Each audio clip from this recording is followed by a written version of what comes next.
nomor kan. Ya ada, saya termasuk orang yang nggak setuju tadi. Jadi kalau redaksi sholawat cari yang mujinya Nabi lebih lebih baik. Karena itu nanti lebih diridhoi Allah Taala. Coba Allah sendiri kalau nyebut nabinya itu hitung saja. Laqad ja'akum rasulun min anfusikum. Jadi rasulun min anfusikum, seorang rasul yang sejenis dengan kamu. Terus azizun, orangnya sangat terhormat. Alaihi ma'anitum, rasul ini siap menanggung apa yang kalian tidak mampu. Kowe ra bakal mlebu swarga baru kaya syafaate Nabi akhirnya mlebu swarga. Kowe ra kelar korban, Nabi tahu mengorbankan kita semua. Dokha Rasulullah bikabsaini, terus hada an ahli wa hada amman lam yudokhi min mati. Jenenge alihima anittum, Nabi menanggung apa yang kalian berat. Azizun, Nabi itu ali, terus harisun alaikum, Nabi sangat berkomitmen menyelamatkan kalian. Haris itu keinginan yang berlebihan, itu jenenge apa? Haris, kiai kuno namanya ini ngungseng, keinginan yang over. Nabi itu sangat berkeinginan kita ini maslahat. Terus bil mukminina raufur, Allah yang dat yang super saja kalau nyebut nabinya nyifati sebanyak itu.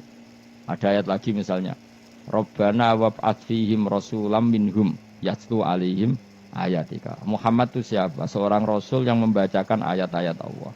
Wa yu'allimuhum, seorang rasul yang mengajari mereka alkitab wal hikmah. Wa yuzakkihim, seorang rasul yang membersihkan akhlak-akhlak kita. Jadi artinya Allah punya tradisi kalau nyifati rasul itu banyak. Kalau termasuk orang yang nggak setuju ya kalau orang sholawatan terus berlebihan tapi khidmah ini Nabi kurang. Maksudnya gini loh, sholawatan berlebihan ya. Redaksi sholawat tentang Nabi itu kecil. Bukan sholawat jumlahnya enggak. Redaksi tentang Nabi itu kecil, sementara tentang keinginannya itu saya tidak suka. Saya suka sholawatan itu ya yang nyifati Nabi banyak, kemudian keinginannya kecil. Itu bagus. Kayak Ihya itu, kayak Ihya Abdul Hasan Asadili itu. Kalau dongo itu jaluk mau swidik paling baris paling terakhir. Misalnya gini, nahmaduka ya man huwa la ilaha illa anta ar-rahmanur rahim, itu langsung in sampai nyifati Allah itu 99. Buar ngono nganti berkuras-kuras. Lagi terakhir mau jaluk dongo sithik. Nah kowe kan enggak muni muji Allah mau basa-basi tok. Alhamdulillahirabbil alamin wassalatu wassalamu ala Muhammadin. Mau nggo syarat tok. Baru ke Allahumma inna nas'aluka nganti telung lari. Telung halaman. Tapi pas muji pangeran, alhamdulillahirabbil alamin wassalatu wassalamu ala Muhammadin. Bariku terus dongo njaluk mapan, tolak buala. Oh, tau aja. Mana jare pangeran, muji kekasihku suwidik dongane kecangkeman. Lah saya tuh gak suka jenis itu. Harusnya sholawatnya itu yang panjang. Maksudnya nyifati Nabi yang panjang. Baru mintanya sedikit, itu bagus itu. Di akhlak. Makanya saya diantara sholawat yang senang itu sholawatnya Habib Ali Al-Habsyi yang ngarang Simtudur. Kalau beliau baca sholawat itu sholatan yattasilu biha ruhul musolli alaihi bi fayam basitu fi qalbi sirru nuri ta'alluqi bi wa hubbi wa yuktabu biha bi inayatillahi ta'ala fi hisbi. Jadi dia baca sholawat itu, ya Allah berikan sholawat kepada kekasihmu Muhammad. Dengan sholawat ini rohnya saya, musolli itu rohnya saya yang membaca sholawat, bisa sambung dengan rohnya Rasulullah. Dan setelah sambung saya terhitung sebagai orang yang mencintai Rasulullah. Dan saya berharap dari cinta itu saya tertulis sebagai umatnya. Nah aku kan enggak mau sholawat itu mau saya termasuk orang yang enggak saya loh ya. Tapi ya tetap baik dibanding nganggo primbon ya satu sholawatan ya. Tapi boleh punya etika lah dengan Rasulullah itu. Kalau dongo nyifati Nabi yang banyak ya baru keinginan. Kan banyak itu sholawat yang seperti yang saya misalnya di kitabnya Sayyid Muhammad ada Allahumma sholli ala sayyidina Muhammad nuri kalam alladzi. Wah nyifati Nabi itu sampai panjang lebar baru menceritakan hajatnya. Kalau kamu kan enggak nyifati Nabi basa-basi mau sidik malah kadang orang sholli ala Muhammad. Kok ala Muhammad muni Sayyidina aja disoal. Masalah terus dari kudungannya panjang. Saya termasuk yang enggak setuju karena itu menurut saya kurang etika. Makanya Rasulullah itu kalau berdoa kalau sudah nyifati Allah, coba tak beri satu contoh saja doanya Nabi. Alhamdulillah hamdan yuwafi ni'amahu wa yukafi'u mazidah ya rabbana lakal hamdu kama yanbaghi li jalali wajhika 'azimi sultanik La nuksi sanaan alaika anta kama asnaita ala nafsik. Itu sudah berapa itu nyifatin? Itu belum doanya tuh. Nah kamu kan enggak. Allahumma alhamdulillahirabbil alamin. Allahumma ya Allah di hajati gremeng itu. Seramu tuh kan. Jangan gak bakat wali. Nah cara kula iku sisen. Kula ya sering ngamini dongane wong ngono, tapi ning atiku amin maksudnya amin barno mawon Gusti. Nanti aku amin tapi amin ku barno mawon Gusti. Wong ora jelas ngono betul. Jadi aku muni amin tapi amin barno maksudnya ya Allah barno amin ngono maksudnya. Jadi karena tadi setahu saya doanya para nabi, para wali itu memang seperti itu. Ya coba itulah doa tadi aja yang saya sebut itu berapa kalimatnya? Apa? Alhamdulillah hamdan yuwafi ni'amahu wa yukafi mazidah ya rabbana lakal hamdu kama yanbaghi li jalali wajhika azimi sultani la nuhsi sanaan 'alaika anta kama asnaita ala. Enggak terhitung pujian saya kepada engkau sebanyak engkau memuji pada diri engkau sendiri. Allahumma inni a'udzu biridhoka min sakhatika fi mu'afatika min uqubatika wa bika minka. Allahumma sholli bi haqqi jabarutika wa bi khawfika. Kan panjang sekali doanya wali-wali itu, tapi semuanya mensifati Allah. Bahkan banyak yang kemudian lupa enggak doa. Coba haji, doa haji itu coba. Labbaik Allahumma labbaik la syarika lak innal hamda wa ni'mata laka wal mulka la syarika lak. Wa ni'mat itu kan labbaik saya siap melaksanakan perintahmu ya Allah sa'dik. Engkau yang punya pujian, engkau la syarika lak. Itu malah enggak ada, jarang malah ada doanya. Itu kalimatnya talbiyah semua. Allahumma antal azil akram itu sudah seperti itu. Karena tadi al-mu'min yashghaluhu sana 'ala Allah min ayyakuna li nafsihi dzakiran. Mukmin sejati adalah sibuk memuja Allah sampai lupa jatah dirinya sendiri. Nah, kowe kan gak mujine Allah basa-basi, dongane tenan. Itu jadi makhluk aneh gitu. Jadi hubungan mbek pangeran itu wong aneh. Ya tapi jangan bakat wali semono iku dadine semono iku. Ya tok ngono kok mari wali kakean malah gak elit.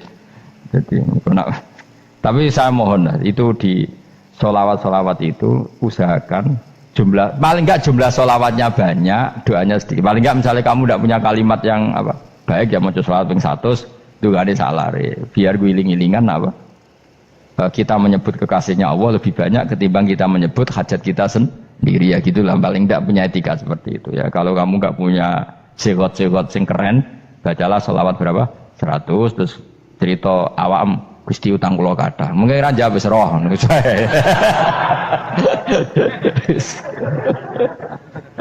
Tapi kan kita menyebut kekasihnya sampai 100 nyebut utang bisa. No coba nyebut kekasih bisa nyebut utangnya 100. Berarti yang sampeyan ditakoki pangeran, kowe nyebut kekasihku piro pisan, nyebut utang 100 dasar rayu utang ngono-ngono. Ya ada, saya termasuk orang yang nggak setuju tadi. Jadi kalau apa redaksi sholawat cari yang mujinya Nabi lebih apa? Lebih banyak. Karena itu nanti lebih diridhoi Allah Taala. Coba Allah sendiri kalau nyebut nabinya itu hitung saja. Laqad ja'akum rasulun min anfusikum. Jadi rasulun min anfusikum, seorang rasul yang sejenis dengan kamu.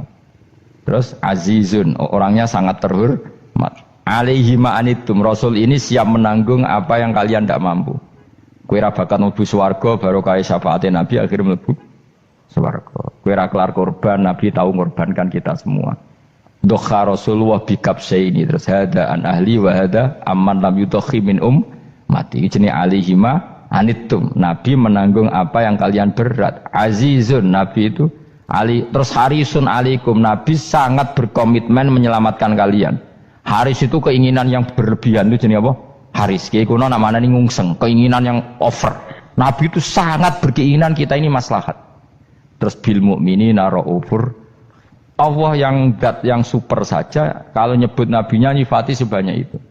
Ada ayat lagi misalnya, Rabbana wab'ats fihim rasulam minhum yatlu alaihim ayatika. Muhammad itu siapa? Seorang rasul yang membacakan ayat-ayat Allah. Wa yu'allimuhum, seorang rasul yang mengajari mereka Alkitab wal hikmah. Wa yuzakkihim, seorang rasul yang membersihkan akhlak-akhlak kita. Jadi artinya Allah punya tradisi kalau nyifati rasul itu banyak. Juga nyifati orang-orang sekeliling Rasul. Makanya menurut saya madhab Syiah itu enggak pas. Karena Allah kalau nyifati Rasulullah itu jika nyifati orang-orang di sekeliling Rasulullah, dan itu dengan pujian, yaitu Muhammadur Rasulullah walladzina ma'ahu asyidda walal kufar ruhama'u bainahum tarahum ruk'an sujada yabtawuna fadlan minallahi warid wa nasimahum fi wujuhim min atharis sujud. Itu kan panjang sekali, dan orang-orang sekeliling Muhammad adalah begini. Kayak apa Allah muji para ashabu Rasulillah? Masa kita ikut kelompok yang menghina ashabnya apa? Rasulillah. Makanya kita tetap madzhab ahli sunnah apa? Wal jamaah, yaitu mencintai semua sahabat. Karena Allah saja yang Tuhan mensifatinya dengan sehormat itu. Mensifati apa? Ashabu Rasulillah. Disifati orang-orang yang saling kasih sayang sama orang mukmin. Tarahum ruk'an, sujud dan komitmen hidupnya untuk rukuk dan sujud. Simahum fi wujuhim min asari sujud. Sudah asari sujud tidak usah diterjemah, nanti sensitif. Cuma setahu saya asar sujud itu nanti setelah di akhirat orang sering sujud itu jabahnya itu ada nurnya. Tapi kalau ada yang nafsirkan asari sujud itu warna tertentu ya semboy. Itu sensitif. Yang jelas asari sujud itu ya sudah seperti itu.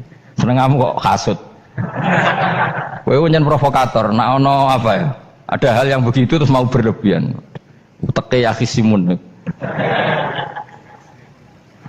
Nah, kalau ada kepentingan, pokoknya ayat si mahum fi wujuhim min atharis sujud, bahwa dalam jabahnya itu ada asaris sujud. Itu masyhur kan, saya terangkan ya, tapi kalau sensitif loh, biasa wae. Suatu saat Rasulullah itu ngendikan begini, nanti saya kata Nabi akan nyafaati kalian semua. Sahabat-sahabat tanya, ya Rasulullah dengan sekian miliar orang bagaimana kamu mengenali kita? Saya ulang lagi, suatu saat saya nanti akan nyafaati kalian karena saya kenal kalian. Maksudnya di akhirat. Ya apa? Di akhirat. Terus sahabat tanya, ya Rasulullah bagaimana engkau mengenali kita sementara nanti di akhirat bermiliar-miliar orang gitu. Terus Nabi ngendikan gini, jika kamu punya unta dengan tanda tertentu, saya ulang lagi, jika kamu punya unta punya tanda tertentu, dalam jidatnya ada begini, dalam tangannya ada gini, dalam kakinya ada gini, maka apa kamu bisa membedakan untamu dengan unta orang lain? Ya bisa ya Rasulullah, karena unta kita khas. Misalnya kaki depannya ada putihnya, kaki belakangnya ada putihnya, dalam baduknya ada putihnya. Kata Nabi, inna ummati yud'auna yaumal qiyamati hurran muhajjalin min asaril wudu. Nanti umatku nanti wajahnya juga bersinar, tangan kakinya juga bersinar. Jadi asar itu saya pastikan secara riwayat itu akhirat, maksudnya tentang akhirat. Tapi bahwa yang di dunia ada yang memulai asar itu nggih monggo mawon. Loh itu bagus kan, artinya ekspresi percepatan. Tidak apa-apa loh, daripada kok kowe ora jelas ini gitu. Maksudnya ya orang ngetok kowe pancen jarang sujud tenan. Wis ora usah sensitif, tapi yang jelas ya nanti. Ya sampean kiamat ruang samu. Nanti hisab itu nanti kalau hitung hanya sekitar 3 jam. Hisabnya sak dunia itu hanya sekitar, karena malaikat itu tidak kesulitan sama sekali. Tak warai ya, ini nggak akan salah saya dalam hal ini karena riwayatnya sahihah. Kenapa hisab itu hanya butuh rubu'un nahar, 1/4 dari siang enggak? Anggap saja siang itu 6 jam atau 12 jam, itu aja terserah. Kalau 12 paruhnya kan 6 ya. Seperti 1/4-nya berarti 3. Itu gini. Jadi nanti di mahsyar itu kan yauma tabyaddu wujuh wa taswaddu wujuh. Yaudah yang kafir itu kelap, hilang. Wajahnya, tubuhnya semuanya gelap. Yang mukmin itu semuanya terang. Jadi sudah yang tabyaddu wujuh wa taswaddu wujuh otomatis terus ningkat. Terus pergerakannya itu delalah yang tabyaddu wujuh itu ke kanan, yang taswaddu wujuh ke kiri. Maka kamu jangan punya sinar yang kelap-kelip, nanti kena bego yang karena gak jelas tadi. Maka kamu harus sinarnya yang sejelas-jelasnya, ghurran muhajjalin min asaril. Bila perlu nur kamu sampai menembus langit saat itu. Makanya ketika orang mukmin sudah nurnya ada di muka, ada di tangan, masih ngendikan Rabbana atmim lana nurona, karena takut masih kena bego tadi. Karena kalau hanya wudu tok, sikil tok kan, bayangkan di miliaran orang kan bisa agak kelihatan. Tapi kalau nurnya sampai nembus langit kan, itu siapa kok nurnya sampai, kan malaikat langsung tahu. Lane hafal Quran, alim kan insya Allah nurnya itu. Sama zaman itu masih berdoa, Rabbana atmim lana, sempurnakan nur kami. Karena nanti identifikasi malaikat berdasar tadi, kalau ada nur berarti diletakkan ashabal yamin, kalau nggak ada nur ashabal shimal. Nah malaikat yang dibawa bigo itu kira-kira detail nggak? Dugaan saya kalau kelap-kelip pasti kena simal. Wah ini partai kiri, mesti kan. Pemenang yang wudhunya mau dulet sirah tok sidik. Karena anak madhab Syafi'i. Sebetulnya meskipun tuh sebaiknya kalau basuh sirah itu kabeh ben ora kelap kelip mana aneh pepesan terus dulat-dulit tok. Iku soben ya kelap kelip.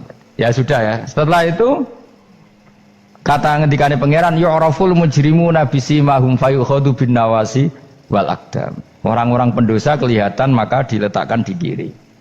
Nah sama yang orang-orang baik simahum fi wujuhim min asari sujud. Jadi ayat itu jelas tentang akhirat. Tapi kira usah terus merovokasi. Seneng kamu kok ya khisimun maksudnya provokator gitu. Jadi nanti yang mukmin jelas nurnya. Lah nur ini nanti dengan kadar iman kamu, perilaku kamu. Ada yang kelap-kelip, ada yang... Nah yang kelap-kelip ini orang kena bigo itu tadi. Nanti setelah kena bigo ikut ashabis simal, yang kelap-kelip disortir lagi, malaikat yang bagian detail kan ada nanti. Nah ini terus ditubir neraka. Yang kafir benar-benar neraka, yang ini ditubir neraka. Nah, itu nanti ini yang ngel-ngelo Kanjeng Nabi digoleki ya ini itu. Mana sakit Kanjeng Nabi, mana ono kiai soleh darani, nah iso soleh dhewe sakit Nabi mergo terus goleki endi umatku sing kelap-kelip terus dicari disyafaati. Ya imma langsung dituruti Allah wa imma diumbasine neraka. Ya terserah rencanamu piye kon aku. Tapi yang jelas apa? Kiamat itu cepat sekali karena tadi ada identifikasi tadi. Makanya hanya cukup 3 jam karena tadi yang jelek kelihatan jelek, yang baik kelihatan baik. Makanya cepat. Ya araful mujrimuna bisimahum, orang pendosa dikenali lewat alamatnya yaitu taswaddu apa? Wujuh. Kalau orang baik dikenali lewat tabyadu wujuh. Nah terus setelah nyingkir, ini ngono tak warai kiamat. Setelah nyingkir itu faduri babenahum bisuril lahu bab. Setelah tersingkir tadi terus lalu ada pintu penghalang, pintu pemisah.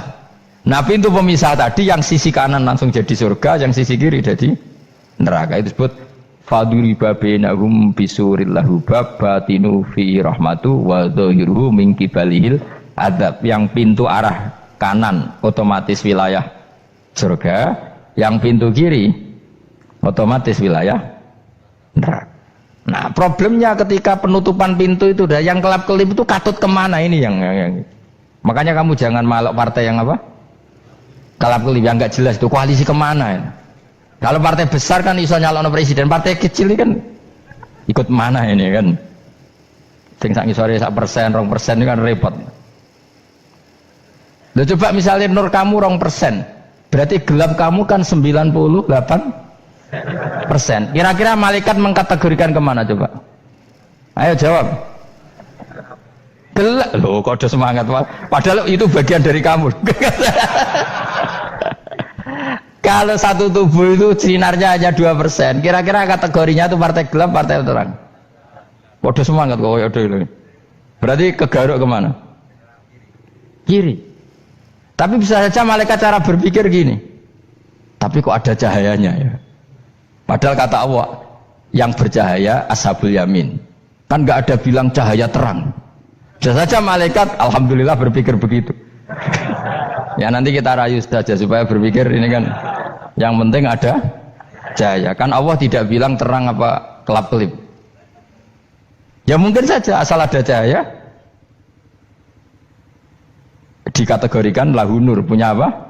Nur. Tapi yang jelas saat itu pun yang sudah punya cahaya masih berdoa Rabbana atsmim lana nurona. Ya Allah saya mohon sekali nur-nur kami sempurnakan. Jadi ini saya bantu teman-teman yang hafid-hafid supaya tahu maknanya ya. Dan yang nggak hafid ya dengar ya. Kalau nur itu penting. Makanya Nabi itu kayak apa? Nabi itu orang super. Itu kalau ngendikan wa maj'al min fawqi nuran wa min tahti nuran wa an yamini nuran wa an simali nuran, sampai terakhir Nabi masih mendoa untuk dirinya waj'al li nuran, dan semua tubuh saya jadi nur. Nabi sudah gitu. Ya Allah jadikan sisi depanku nur, belakang kami nur kanan, nur kiri, nur terakhir itu apa? Waj'alni nuron, dan doa semoga semua tubuh saya jadi nur. Itu termasuk doa yang sering saya baca. Karena saya takut kelap-kelip tadi, ini bahaya ini kalau malaikat. Saya tidak tahu cara berpikir malaikat tadi. Apa ngitung 98% maka dikategorikan apa? Gelap. Apa dihitung nurnya saja? Wong instruksinya Allah kan yang ada nur ashabul yamin. Meskipun kelap-kelip kan punya nur.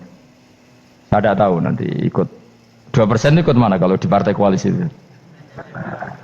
Ya, ikut yang menang biasanya, ikut yang apa? Ya paham ya, makanya saya mohon kalau wudhu itu usahakan sempurna, terutama wudhu sholat. Kalau nggak wudhu sholat itu sebaiknya nggak sempurna, supaya ada bedanya wudhu sholat sama wudhu tidak sholat. Rasulullah itu masyhur gitu ya, Rasulullah itu kadang tawaddu'a wudhu'an khafifan, wudhu yang sederhana, yaitu hanya sekali-sekali dan tidak sempurna. Ketika ditanya as-sholat ya Rasulullah, tidak.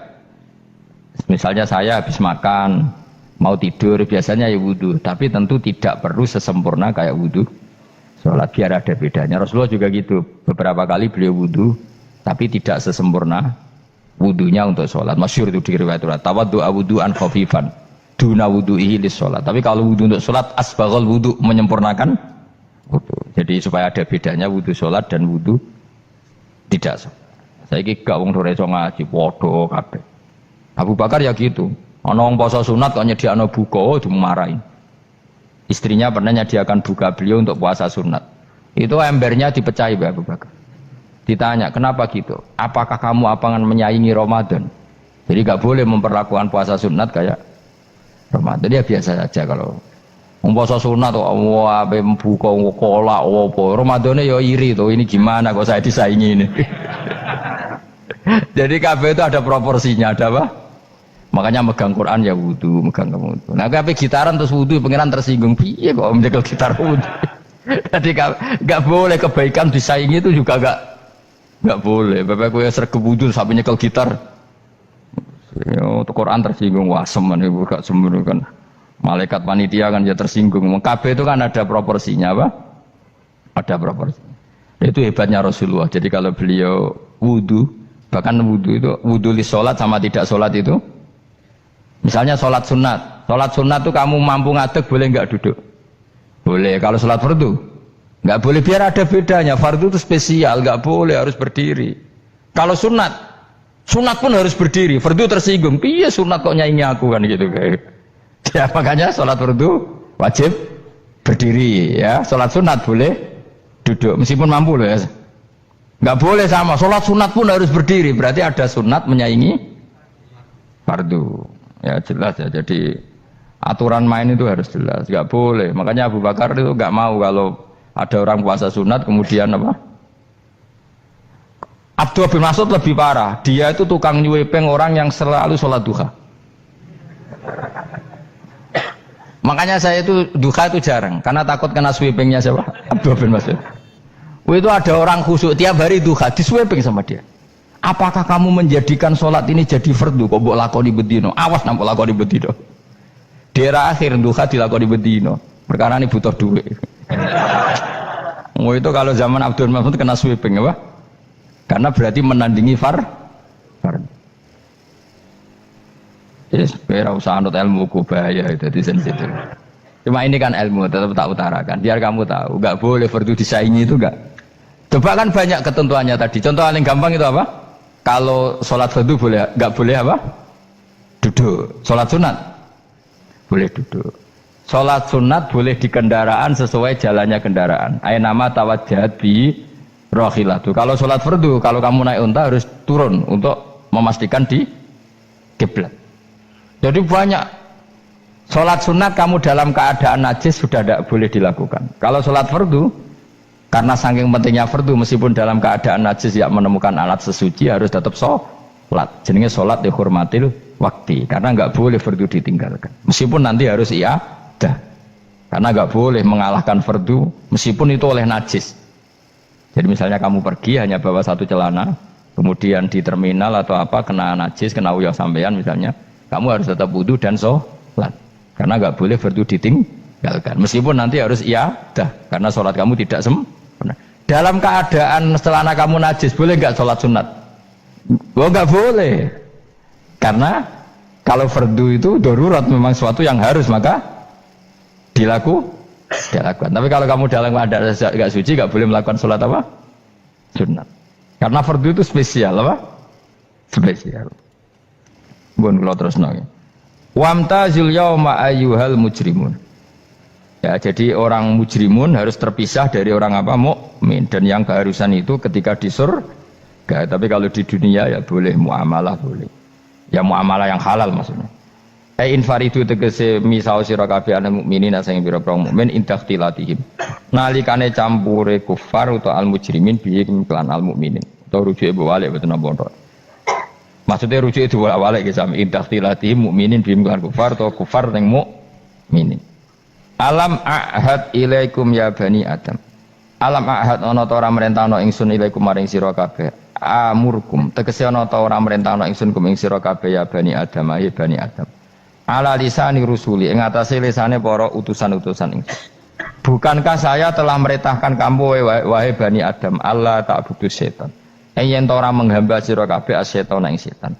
Ngendikane pangeran kowe ijek kanut setan ku cek nemen nih. Bukankah sudah saya perintahkan kamu tidak boleh diperbudak napa setan. Maknane la tutiu tegese aja taat sira kabeh ing setan. Inna sak temene setan laku maring sira kabeh aduun musuh mubinun kang jelas. Bayyinul adawati banget musuhane. Lah wong setan musuhmu kok malah mbok nut bocah kok sarap ngono. Karwan musuh kok di nut. Anut ya pangeran mergo Allah wali fid dunya wal akhirah. Wa ani buduni lan yen to nyembah sira kabeh ni ingsun. Wa anstune kelakuan budu nyembah sira kabeh ni ingsun wahidu tegese nglakoni ya tauhid sira kabeh. To mengesakno sira kabeh ni ingsun. Wa ati ulan to atau sira kabeh ni ingsun. Harusnya kita hanya ibadah ning Allah Subhanahu wa taala karena dia yang menciptakan kita, tempat kita kembali. Setan itu tidak siapa-siapa. Makhluk yang hina, yang lemah. Kok kowe malah taat. Taat ya ning gone zat sing super, sing gawe kita, sing memberi rezeki kita dan zat yang kita kembali.